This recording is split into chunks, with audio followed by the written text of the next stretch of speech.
Hello, good morning बच्चों। कल हमने लेसन नंबर 2 न्यू बुक का एवरेस्ट मेरी शिखर यात्रा उनकी लेखिका के बारे में पढ़ा। लेखिका बजेंद्री ने अपनी जो शिखर यात्रा है उसका खुद वर्णन लिखा है, तो वो हम पढ़ेंगे। Page number 23।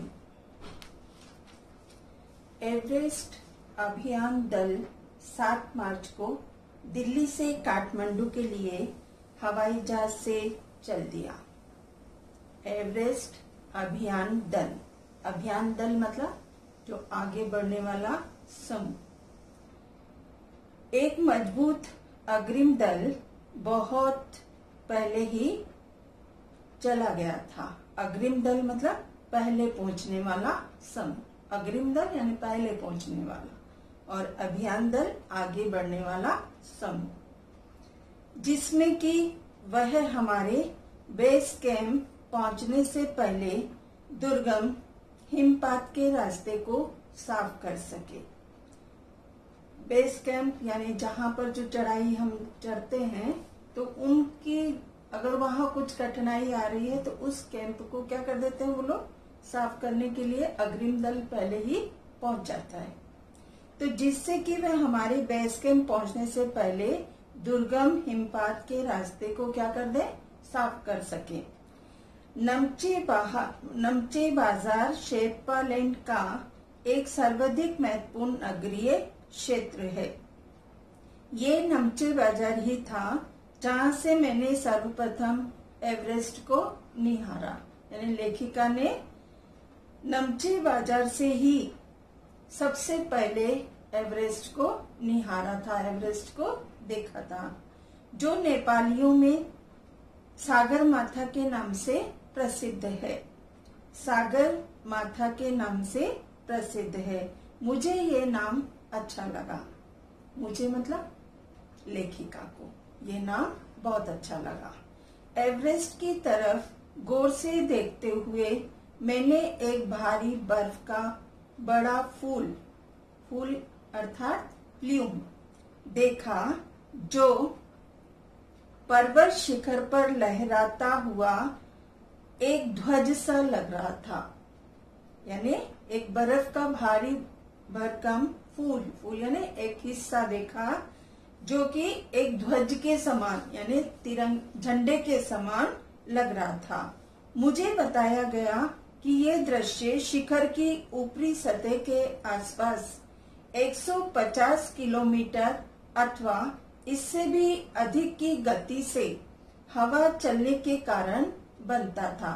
यानी जब तेज हवाएं चलती है तो बर्फ का एक प्ल्यूम बन जाता है, एक घेरा बन जाता है।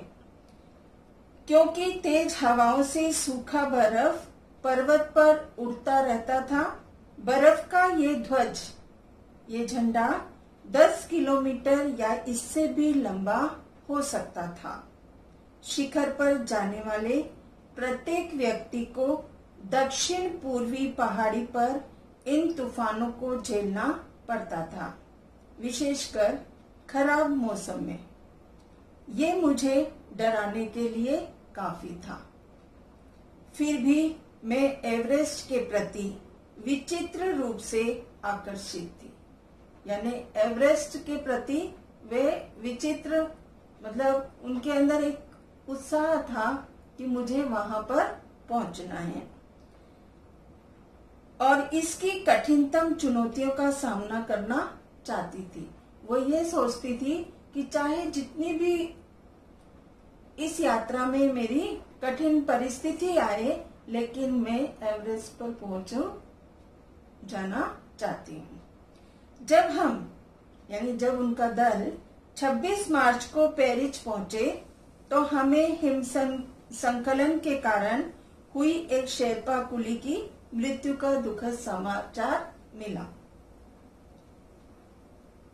जब वो 26 मार्च को पेरिस पहुंचे तो वहां पर हिम संकलन यानी जो बर्फ का होता है, बर्फ का गिरना जो होता है, उसके कारण एक शेरपा कुली की क्या हो गई, मृत्यु का दुखद समाचार उन्हें मिला।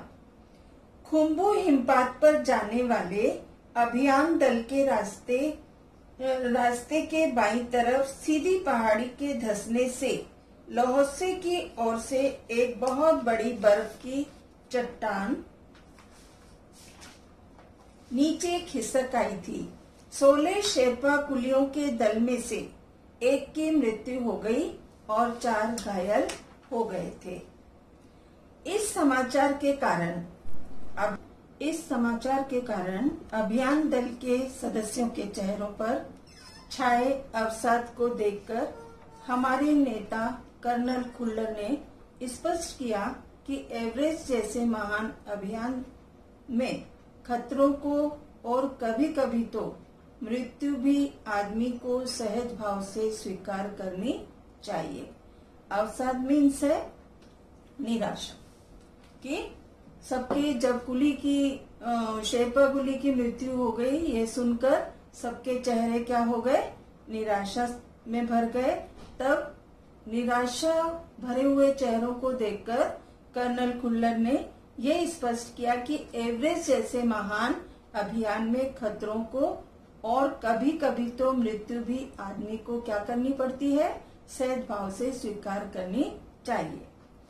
उपनेता प्रेमचंद जो अग्रिम दल का नेतृत्व कर रहे थे, 26 मार्च को पेरिस लौट आए।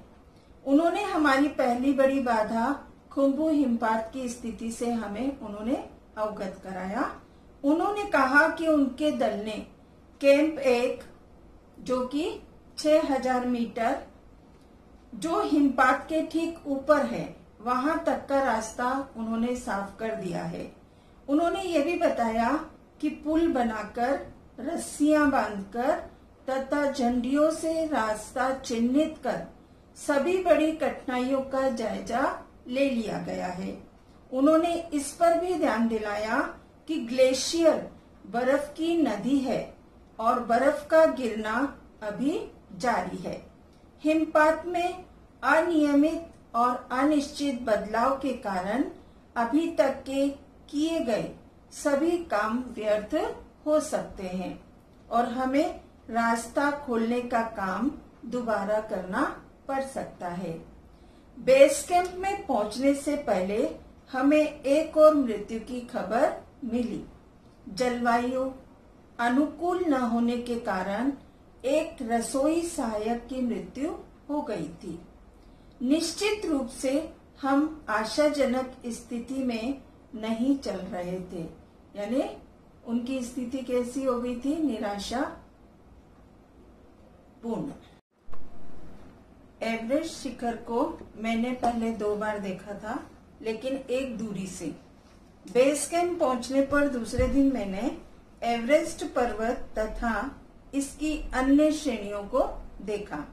मैं भौचक्की होकर खड़ी रह गई और एवरेस्ट, लहोसे और नुत्से की ऊंचाइयों से घिरी बर्फीली टेढ़ी मेढ़ी नदी को निहारती रही। हिमपात अपने आप में एक तरह से बर्फ के खंडों का अव्यवस्थित ढंग से गिरना ही था। हमें बताया गया कि ग्लेशियर के बहने से अक्सर बर्फ में हलचल हो जाती थी, जिससे बड़ी बड़ी बर्फ की चट्टानें तत्काल गिर जाया करती थी और अन्य कारणों से भी अचानक प्राय खतरनाक स्थिति धारण कर लेती थी। तो आपको ये समझ में आया होगा कि एवरेस्ट की यात्रा में कई कठिनाइयों का सामना करना पड़ता है और जो लेखिका बीच बीच में आशाजनक भी बन रहे हैं और निराशाजनक भी बन रहे हैं। तो आज हम इतना ही पढ़ेंगे, आगे हम कल पढ़ेंगे।